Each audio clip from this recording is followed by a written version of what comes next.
Bon, la conférence vient de se terminer. On profite de l'occasion de M. Zerguine pour nous parler justement. M. Zerguine, apparemment le thème qui a été annoncé n'a pas été grandement abordé, si ce n'est que c'était beaucoup plus des généralités et aborder d'autres thèmes. Vous avez été peut-être un petit peu le seul à aborder cette question, justement la vente et le mutawalam les enfants. Moi, je suis tout d'abord satisfait d'être venu et d'avoir répondu à l'invitation et à l'honneur que m'a accordé la commission consultative par le biais de son secrétaire général. Ceci dit, bon, vous connaissez maintenant mes actions, elles sont plus sur le terrain, je suis sur le vif du feu. Entre les gens qui sont dans des institutions et moi qui passe mon temps à rendre visite à la population, et à l'enfant vulnérable surtout. Maintenant, quand il s'agit de dire, et ça m'a un peu dérangé, je pense que vous l'avez constaté lors de mon intervention, que le fléau de la pédophilie, le fléau des agressions sexuelles, c'est une chose nouvelle en Algérie, moi ça me fait rire. Ça me fait rire, il faut simplement dire que c'est un énorme tabou. Et il n'y a qu'à se pencher sur le dossier des enfants assistés que je défends férocement, et vous le savez, pour comprendre que beaucoup d'agressions sexuelles à l'endroit de l'enfant abandonné ont été découvertes. Et notamment, je fais allusion d'une actualité qui est récente, elle date de quelques mois, lorsqu'on a découvert qu'un directeur d'établissement dans le sud-est du pays... Vous l'avez rappelé. Voilà, je l'ai rappelé parce que c'est important de le rappeler. Il est vrai que le drame commis ici à Constantine dernièrement sur ces deux innocents, Allah yarhamem, était choquant et traumatisant pour l'ensemble de la communauté et de la société. Mais il existe ce fléau. C'est-à-dire qu'une année auparavant, il y a eu six enfants en bas âge qui étaient exploités. Justement, Monsieur Zerguine, qui étaient exploités et agressés sexuellement, je tiens à le dire, pendant 3 années consécutives par un directeur d'établissement installé par intérim. Ne méritent-ils pas, eux, en tant qu'innocents enfants algériens, une mobilisation, une dénonciation et une action? Justement, j'allais vous en parler. Le rôle des médias, justement, parce que généralement, quand on entend ce genre enfin, quand on apprend par le biais d'une certaine presse, mais assez timidement, on ne donne pas toute la mesure de l'événement. Et je pense que récemment, la chaîne de télévision L'Index a donné toute la dimension, et je pense que c'est ça qui a fait un petit peu bouger les choses, parce que ce n'est plus un fait divers, c'est plus un événement qui doit mériter toute l'attention, et je pense que la conférence d'aujourd'hui et de tous ces ateliers constituent, je pense, un préalable et un début d'une prise de conscience réelle. Il est vrai que ce que vous faites comme travail est extraordinaire, c'est prendre le cru, le vif du sujet et de le mettre sur la place publique pour justement provoquer cette conscience. Je me joins à vous car je fais un peu la même chose depuis 5 années. J'utilise des termes assez durs, des fois, parfois, et crus, pour justement provoquer cette conscience et se dire que l'homme qui est Zerguine aujourd'hui a été un enfant à une certaine époque. Les enfants d'aujourd'hui sont l'avenir de toute une nation qui s'appelle Algérie. Donc arrêtons de nous voiler la face. Allons sur le terrain. Moi, j'ai toujours invité les journalistes, et je ne sais pas si vous vous souvenez, j'aurais dit, écoutez, Zerguine, c'est un auteur.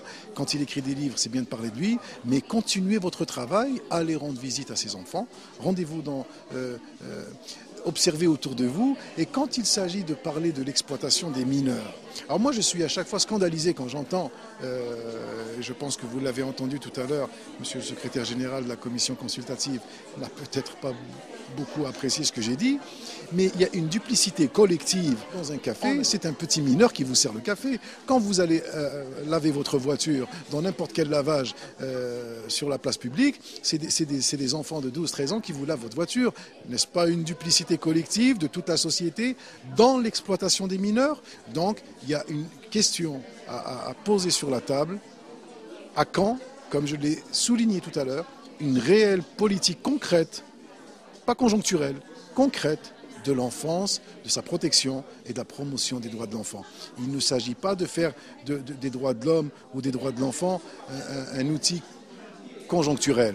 Il s'agit, moi, en tant que militant des droits de l'homme et des droits de l'enfant par voie de conséquence, j'invite ces gens engagés à se rendre sur le terrain quand il y a crime, à interpeller le ministère de la Justice, à interpeller même le chef de l'État. Moi, dernièrement, on m'a reproché sur les ondes de la chaîne 3, quand j'ai réagi à chaud à la découverte des corps des deux Haroun Ibrahim, Rabbi Yarhamhem, j'ai lancé un appel parce que ça va dans le contexte et dans l'engrenage dans lequel je me trouve.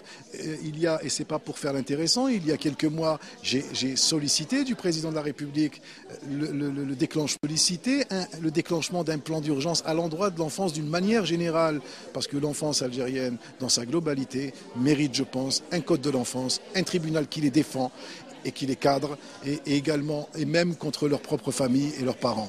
Donc apparemment, les institutions ont failli à leur mission. Et je parle surtout pour l'école.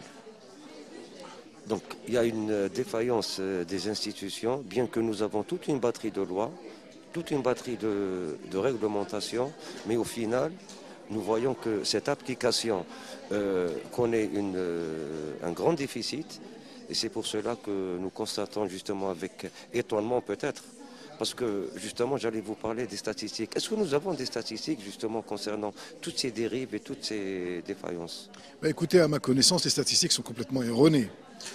Quand on a fait la démonstration, pour reprendre le thème qui me tient à cœur et que je défends bec et ongle depuis 2009, quand on s'est penché sur la question, l'institution et certaines personnes d'un mouvement associatif que je n'ose pas citer ici, on déclare tous les ans, à l'occasion du 1er juin, Journée internationale de l'enfant, 3000 naissances sous X. Alors que modestement, quand on a fait le tour à travers cette campagne de sensibilisation et qu'on s'est penché sur la question, un échantillonnage de 3 wilayas, on explosait le nombre de 3000. Donc la question est entière, tout est dit. Pour revenir à ce qui est à l'éducation, je pense qu'on a viscéralement, je pense que le problème il dépasse l'homme, c'est un problème profondément culturel, traditionnaliste, et je pense qu'il est temps, comme je le dis souvent, d'élever un peu le débat, de sortir de ces traditions archaïques parfois et qui brisent des vies entières et de se mettre autour d'une table avec les droits de l'homme, avec les sciences islamiques, avec les sciences humaines, avec le législateur. Et en fait un débat national. Même le cinéma, parce que le cinéma, le théâtre, ils peuvent contribuer, bien sûr, les médias. Évidemment, le cinéma. Je ne sais pas si vous vous souvenez, lors de ma campagne de sensibilisation, j'ai tourné un petit court-métrage pour provoquer la conscience chez les enfants et les gens qui adoptent les enfants par cette histoire d'élever l'enfant avec sa vérité. Et ce court-métrage a fait un merveilleux travail, beaucoup plus que le livre d'ailleurs, qui était d'actualité à l'époque. Mais aujourd'hui, je revendique encore, et je ne suis vraiment pas en train de faire du sensationnel, je suis très mal placé pour faire du sensationnel par rapport à la question, c'est d'élever le débat, une bonne fois pour toutes, d'ouvrir un débat national et de se mettre autour de la table. Et s'il faut interpeller son Excellence, Monsieur le Président de la République, eh ben, il faut le faire. Il faut le faire. Il a les pouvoirs constitutionnels de provoquer un plan d'urgence à l'endroit de cette enfance, future génération de demain. Voilà. Monsieur Zelgen, enfin, qu'attendez-vous de ces journées justement et de ces ateliers? Est-ce que vous y croyez un petit peu, sans douter bien sûr de l'intégrité et de la volonté de ces animateurs? Ben écoutez, moi je pense que vous commencez à le constater. À chaque fois qu'on m'invite et qu'il y a un événement comme ça qui touche les droits de l'enfant, je n'ai pas la politique de la chaise vide, je suis présent. Bon, peut-être que des fois je fais un peu grincer des dents parce que je ne dis pas ce que peut-être on veut que je dise.